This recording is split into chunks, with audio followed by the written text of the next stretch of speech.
Hey hi hello everyone, I am Tarannum Saifi और आज आपके साथ कुछ ऐसा डिस्कस करने वाली हूँ जिसके बाद ज़रूर मुझे बदतमीज़ का खिताब दे दिया जाएगा।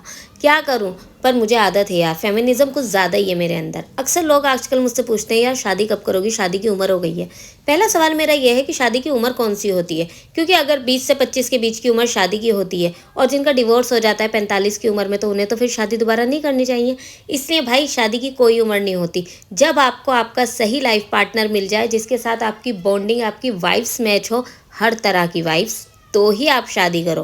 क्योंकि शादी का मतलब एक ड्यूटी नहीं है, एक समाज का कोई रिचुअल नहीं है जिसे मुझे निभाना ही होगा। और मैंने तो ज़िंदगी में रिचुअल्स कभी फॉलो ही नहीं करे, तो ये वाले का तो सवाल ही नहीं उठता है।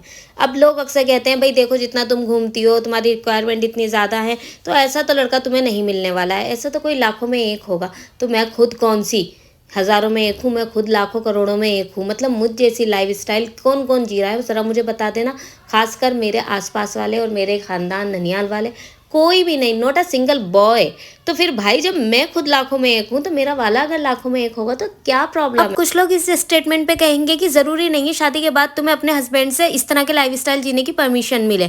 तो पहली बात तो मैं ये उनसे ये कहना चाहती हूँ कि परमिशन देने वाले वो होते कौन है। वो मेरे कोई अब्बू नहीं होंगे जिनसे मुझे हर एक काम करने की परमिशन लेनी होगी।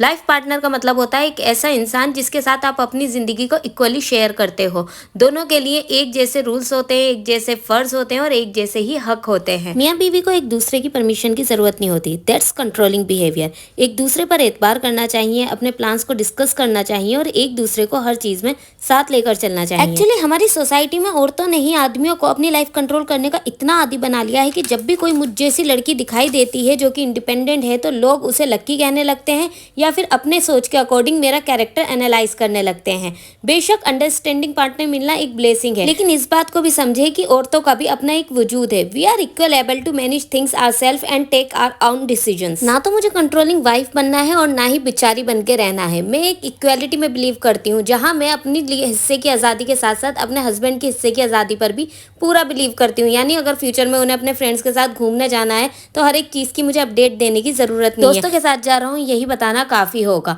इसी तरह से मेरी फाइनेंशियल सिक्योरिटी सिर्फ उनकी जिम्मेदारी नहीं होंगी। ऑफकोर्स जब लड़की कमाने वाली है तो फिर क्या प्रॉब्लम है कि दोनों एक दूसरे की जिम्मेदारियों को इक्वली शेयर करें और दोनों एक दूसरे को हर तरह से सपोर्ट करें। मुझे को डिपेंडेंसी के नाम पे किसी के कंधों का बोझ और फाइनेंशियली सिक्योरिटीज के नाम पे किसी की जिम्मेदारी नहीं बनना है। मुझे हर तरह से उसको वो आज़ादी देनी है जो उसे उसके पेरेंट्स से नहीं मिली है। मैं किसी का 30 साल का बेटा गोद लेकर नहीं पालना चाहती। मुझे वो इंसान नहीं चाहिए जो मेरे लिए चांद तारे तोड़ के लाए। ना बाबू, इतनी मेहनत करने की लोड नहीं है। मुझे वो परफेक्ट पार्टनर चाहिए जब हम दोनों काम करके शाम को घर लौटें तो वो मेरे साथ सिर्फ बेडरूम में ही नहीं, किचन में भी अपनी लाइफ को एंजॉय कर सके।